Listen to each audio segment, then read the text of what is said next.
संरक्षक बताए थे राज सिंह कुंपावत।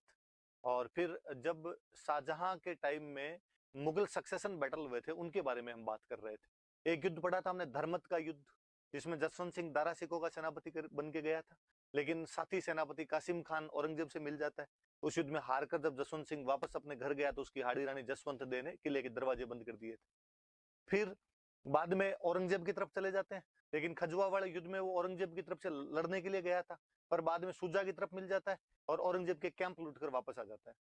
बाद में सामूगढ़ वाले युद्ध के बाद में जब औरंगजेब स्टेब्लिश ही हो जाता है ढंग से, तो मिर्जा राजा जय सिंह पहले औरंगजेब के पास चला ही गया था और उसके कहने पर जसवंत सिंह भी बाद में उसके पास में चला जाता है। और दोराई वाला युद्ध हुआ था, उसके अंदर जसवंत सिंह जय सिंह इन्होंने किसी ने दारा सिकों का साथ नहीं दिया था और औरंगजेब दारा सिकों को पकड़ के फाइनली राजा बन जाता है। राजा बनने के बाद औरंगजेब ने साउथ इंडिया में भेज दिया था, शिवाजी के खिलाफ भेज दिया था, शाइस्ता खान के साथ में। सॉफ्ट कॉर्नर था, इसलिए औरंगजेब को डाउट हुआ। और डाउट क्या हुआ, शिवाजी एक बार शाइस्ता खान के किले के अंदर घुस के उसका अंगूठा काट लेते हैं और कहा गया कि इसमें जसवंत सिंह की मिली भगत है, इसलिए शाइस्ता खान का ट्रांसफर किया गया बंगाल और शिवाजी का ट्रांसफर कर दिया गया अफगानिस्तान। और वहीं अफगानिस्तान में 1678 में एक जगह पड़ती है जमरूद का थाना, वहां पर जसवंत सिंह की डेथ हो गई। और जब जसवंत सिंह की डेथ हुई तो औरंगजेब का राजी हुआ। औरंगजेब ने कहा कि आज कुफर का दरवाजा टूट गया है, आज जो हमारे धर्म का विरोध करने वाला था वो समाप्त हो गया।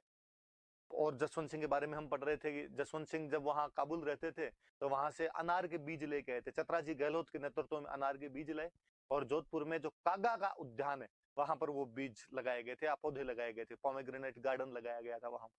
अच्छे विद्वान व्यक्ति थे, उनकी अच्छी किताबें हैं, आनंद विलास, भाषा भूषण, एप्रोक्स सिद्धांत, प्रबोध चंद्रोदय नाम की उन्होंने किताबें लिखी है। उन्होंने कई निर्माण कार्य करवाए थे। जब वो साउथ इंडिया में थे तो औरंगाबाद के पास जसवंतपुरा बसाया था उन्होंने।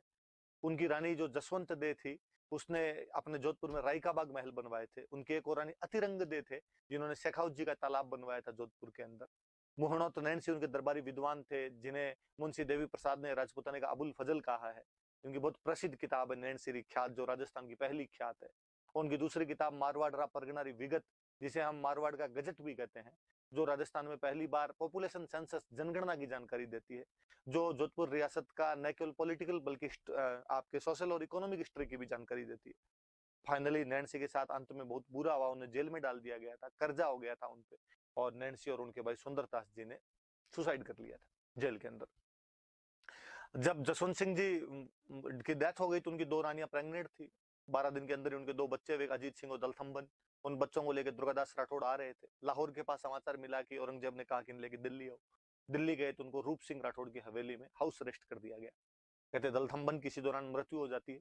दुर्गादास, मुकुंदास, खिंची और गोरा को जब ये लगा कि औरंगजेब अजीत सिंह को मुसलमान बना सकता है तो वहां से अजीत सिंह को लेके ले निकले। गोरा की सहायता से लेके आए थे, इसलिए गोरा को मारवाड़ की पन्ना दहाई कहा जाता है। मारवाड़ के राष्ट्रगीत धूसों में उनका नाम लिया जाता है। मारवाड़ में जोधपुर के अंदर उनकी छतरी बनी हुई है। और यहाँ पर अजीत सिंह को लाके सिरोही के कालिंद्री नाम के गांव में जयदेव पुरोहित के घर पर रख दिया गया। मेवाड़ के महाराणा जो राज सिंह थे उन्होंने सहयोग किया और इसे हम राठौड़ सिसोदिया गठबंधन कहते हैं, जो हम पहले पढ़ चुके थे। और कहते हैं कि इन दोनों ने मिलकर औरंगजेब के बेटे हुआ करते थे अकबर, उससे विद्रोह करवा दिया। औरंगजेब ने सेना भेजी थी राठौड़ सिसोदिया गठबंधन के खिलाफ। 1680 में देबारी के युद्ध में औरंगजेब इनको हरा देता है, लेकिन फिर भी इनका गठबंधन नहीं टूटा। और फाइनली जब राज सिंह की डेथ हो गई तो राज सिंह का बेटा जय सिंह था, वो इनके साथ में आके मिल गया और जय सिंह और दुर्गादास का एक तरीके से गठबंधन बन गया। और इन लोगों ने 1 जनवरी 1681 को नाडोल पाली में जगह पड़ती है वहां अकबर को बादशाह घोषित कर दिया। लेकिन औरंगजेब चालाक आदमी था, उसने अपनी डिप्लोमेसी से इनको अलग अलग कर दिया था। जय सिंह के साथ वो अलग समझौता कर लेता है और समझौता करके उसे पूर्व मंडल और बदनौर के परगने उसे लेके और जजिया कर माफ कर देता है। दुर्गादास राठौड़ और अकबर के बीच के अंदर वो फूट डाल देता है। हालांकि जब फूट का पता चलता है तो बाद में दुर्गादास राठौड़ अकबर को लेके साउथ इंडिया में जाते हैं, वहां संभाजी के पास में रखते हैं। अकबर फाइनली ईरान चला गया था, ईरान में वहां के राजा के द्वारा उसकी डेथ कर दी गई थी। अकबर के बेटे बेटे थे बुलंद अख्तर और सफेतुन्निसा। उनका बाड़मेर के जुना बाड़मेर गांव में जगन्नाथ रामचंद्र के घर पर न केवल पालन पोषण किया गया बल्कि उनकी रिलीजियस एजुकेशन की व्यवस्था भी की गई थी। फाइनली ईश्वरदास नागर के कहने पर दुर्गादास उन्हें औरंगजेब को सौंप देते हैं। और जब औरंगजेब की मृत्यु हो गई थी उसके बाद में जब बहादुर शाह प्रथम राजा बना, उसके टाइम में बहादुर शाह प्रथम के टाइम में और अजीत सिंह को देबारी समझौते के बाद 1708 में राजा बनाया गया। अजीत सिंह को राजा बनाने के लिए दुर्गादास ने 30 साल तक संघर्ष किया था, जिसको राठौड़ों का 30 इयर्स स्ट्रगल कहा जाता है। हालांकि कहते हैं अजीत सिंह ने राजा बनने के बाद दुर्गादास जी को देश निकाला दे दिया था। अजीत सिंह ने अपनी बेटी इंद्र कंवर की शादी मुगल बादशाह फर्रुख शेर के साथ कर दी थी। वो अंतिम राजकुमारी थी राजस्थान की जिसकी शादी किसी मुगल बादशाह के साथ की गई थी। फाइनली अजीत सिंह को उनका खुद का बेटा था बख्त सिंह, वो बाद में 23 जून 1724 को बख्त सिंह अजीत सिंह हत्या कर देता है। अजीत सिंह जी राइटर भी थे। अजीत सिंह जी ने कई किताबें लिखी थी।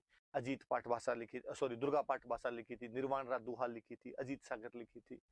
और कहते हैं कि जब उनकी मृत्यु हुई थी तो उनकी मृत्यु पर बहुत सारे पशु पक्षी उस चिता के अंदर, फ्यूनरल जो हो रहा था उसके अंदर आकर जलकर मर गए थे। हम दुर्गादास जी के बारे में पढ़ रहे थे और कहते हैं कि जब अजीत सिंह को यहाँ पर औरंगजेब राजा नहीं बना रहा था तो उसने नागौर के राजा जो कि अमर सिंह राठौड़ के पोते थे, इंदर सिंह राठौड़, उनको 36 लाख रुपए लेकर जोधपुर का राजा बनाया था, लेकिन जोधपुर की प्रजा ने स्वीकार नहीं किया। हम दुर्गादास जी के बारे में पढ़ रहे थे कि दुर्गादास जी का जन्म सालवा नाम के गांव में हुआ। उनके पिता का नाम मास्करण, माता का नाम नेत कंवर था और इन्हें इन्हें तथा इनकी माता को इनके पिता अलग रखते थे। लूणेवा की जागीर दी हुई थी। फिर फाइनली वो जसवंत सिंह के प्रमुख मंत्री बन गए थे और अजीत सिंह के लिए क्या प्रयास किया उन्होंने पढ़ी लिए। और जब अजीत सिंह ने इनको देश निकाला दे दिया था तो मेवाड़ चले गए थे। मेवाड़ में इनको रामपुरा और विजयपुर की जागीरें दे दी गई थी। फाइनली उज्जैन चले गए थे, वहां पर शिप्रा नदी के किनारे उनकी डेथ हो गई थी। वहीं पर उनकी छतरी बनी हुई है। जेम्स टोड कहता वो राठौड़ों के यूलिसेस थे। हम उनको राजपूताने का गेरिबाल्डी भी कहते हैं। हम उनको मारवाड़ का अणबिंदिया मोती कहते हैं। गौरी शंकर हीराचंद ओझा अपने राजस्थान के वेल नोन हिस्टोरियन है, जो अपनी पुस्तक हिस्ट्री ऑफ जोधपुर स्टेट का जो सेकंड एडिशन है वो दुर्गादास राठौड़ को डेडिकेट करते हैं। इतनी बातें हमने पढ़ी थी। आज उससे आगे शुरू करते हैं अपने। याद है लास्ट वाले में 2 राजा पढ़े थे हमने, अभय सिंह के बारे में पढ़ा था और एक मान सिंह जी के बारे में पढ़ा था। थोड़ी बातें मैं वापस आपको रिवीजन करवा दूं।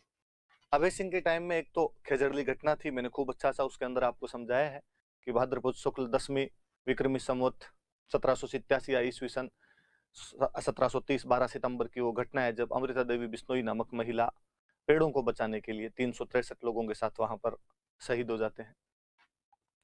वो पूरी बातें पढ़ी थी हमने। एक तो उनके बारे में जिनके लिए बाद में हम पर्यावरण संरक्षण के क्षेत्र में अमृता देवी बिश्नोई के नाम से पुरस्कार वगैरह भी दिए जाते हैं। फिर उन्होंने अहमदाबाद वाला युद्ध जीता था सर बुलंद खां के खिलाफ। मोहम्मद शाह रंगीला द्वारा उन्हें वहां भेजा गया था, जिस पर बाद में किताबें लिखी हुई। वीर भाण की राजरूपक है और करणीदान जी की सूरज प्रकाश है, जिसका एक और नाम बिड़द श्रृंगार है। फिर मान सिंह जी के टाइम की थोड़ी घटनाएं पढ़ी थी हमने कि मान सिंह जी एक तो अपने भाई भीम सिंह जी से लड़ाई हो गई थी, तो वहां जालोर वाले किले के अंदर रहते थे। तब वो आयस देवनाथ थे जिन्होंने घोषणा की कि वो अगला राजा बनेगा, इसलिए नाथ संप्रदाय का यहाँ पर थोड़ा ज्यादा ही प्रभाव था। उनके लिए महामंदिर बनवाया गया था यहाँ पे। नाथ चरित्र नाम की उन्होंने खुद किताब लिखी थी। विद्वान व्यक्ति थे तो मान पुस्तक प्रकाश या मान पुस्तकालय नामक लाइब्रेरी की स्थापना की थी और उन्हीं के टाइम में बाद में अंग्रेजों के साथ में संधि कर ली गई थी। हालांकि अंग्रेजों से कभी ढंग से उनकी बन नहीं पाई थी और लॉर्ड विलियम बेंटिक ने जब अपने अजमेर के अंदर दरबार लगाया था तब भी वो उसके अंदर उपस्थित नहीं हुए थे, एक तरीके से उसका बहिष्कार कर दिया था। उन्हीं के दरबार में बांकीदास जी थे जिन्होंने कवि राजा की उपाधि मिली हुई थी। बांकीदास जी ख्यात कुकवि बत्तीसी दातार बावनी मान जसो मंडन जैसी पुस्तकें लिखी। वो भी चूंकि जब राजा अंग्रेजों से इतना अच्छा नहीं बनती है उसकी, तो उस व्यक्ति की भी कैसे बनेगी, तो उन्होंने अंग्रेजों के प्रति आगाह करते था, आयो अंग्रेज मुल्क रे ऊपर। ये सब बातें हमने उसके अंदर पढ़ी थी। आज अपने एक नया